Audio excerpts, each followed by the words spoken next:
Hello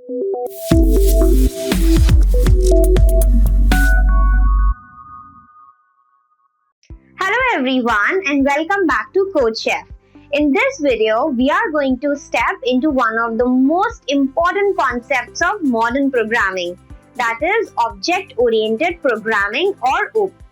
So far, you have learned how to write programs using variables, conditions, loops and functions. But as programs grow bigger, managing code becomes difficult.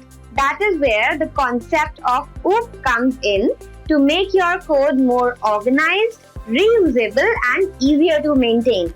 By the end of this video, you will clearly understand how real-world entities are represented using classes and objects, which is a foundation for building scalable projects.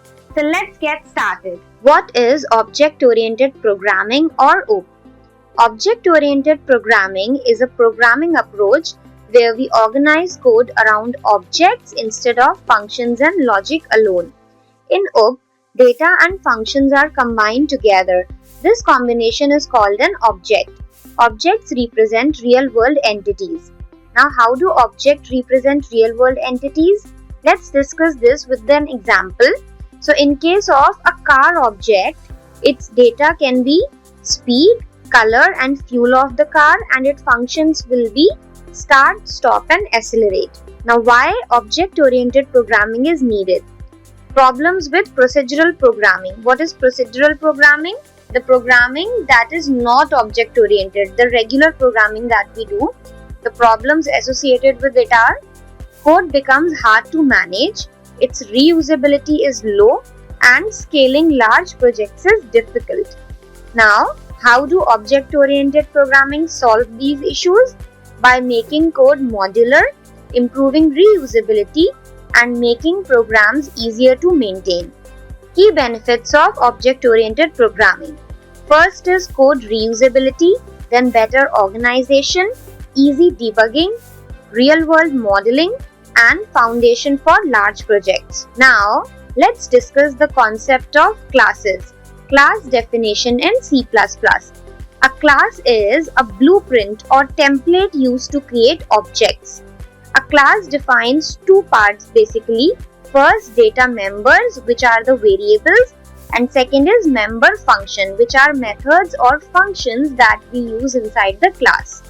No memory is allocated when a class is defined. Memory is allocated only when objects are created, and we use objects to access the data members and member functions inside a class. Access specifiers. There are two types of access specifiers in C++ to access the elements of class. First is public. Public elements are accessible everywhere. Second is private. Private elements are accessible only inside the class. Now, why classes are so important? Because they help us in organizing related data and functions together. They prevent accidental misuse of data and they make code easier to understand. Now let us discuss class syntax in C++. For example, I want to make a class whose name is student. So I will write the keyword class and then the class name, which is student in this case. Then curly brace begin public. So now I have mentioned the access specifier, which is public. That means whatever function or variable I define here will be accessible everywhere in the program. So public colon, then int id semicolon, string name semicolon. These two are data members because these are variables defined inside the class. And then void display. This is a function. So it is known as a member function. Then brackets, then curly brace begin, cout extraction operator, the value of id, again extraction operator, space in double inverted commas, then extraction operator, value of variable name, extraction operator, endl and semicolon, bracket close for void display, bracket close for class definition and semicolon. Next is objects in C++.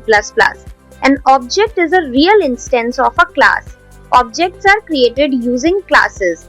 Each object has its own data and access to class methods. So when we are working with object-oriented programming, first part is to create a class and define variables or member function inside the class. But then to access that data, we need to make class objects. Only with the help of objects, we can access the data members or member functions inside a class. Its syntax is int main. Now inside main function, student S1. So student is the name of class. Whatever is the name of class, we will write that. And then whatever name we want to give to its object, we will write, which is S1 here. Then semicolon and the main function ends here. Now let us go to the CodeChef platform to see an example of classes and objects in C++. The program objective is rectangle area calculation in C++, and the expected output is area of the rectangle colon 50 square units. Coming to the code, hash include iostream using namespace std semicolon. Then we are going to define a class rectangle outside the main function. So class, which is a keyword, and then the name of the class which we have decided to be rectangle. Curly brace begin for class definition, then public colon, which is the access specifier, int length semicolon, int width semicolon. So these are two attributes of rectangle which we are going to use to find the area of rectangle. Then curly brace close and semicolon. Now int main brackets, then curly brace begin for the main function. Here we have made an object for the class rectangle. So rectangle, this is class name, and rect, this is the name of the object that we have decided, and semicolon. Now if we want to access the data members of the class rectangle, we have to use the object rect. Now how to access elements? Now to access the class members, we will write rect.length is equal to 10 semicolon and rect.width is equal to 5 semicolon.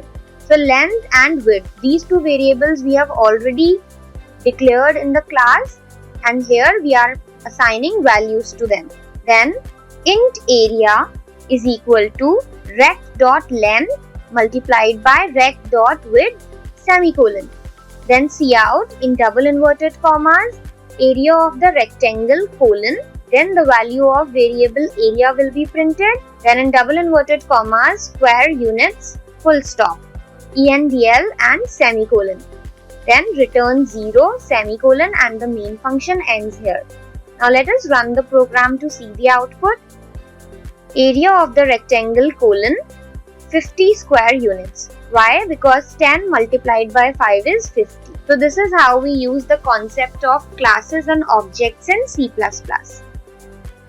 That's all for this video on classes and objects in C++. Today you learned what object-oriented programming is, why OOP is essential for building real-world applications, the advantages of OOP, and how to define a class, use access specifiers, and create objects in C++.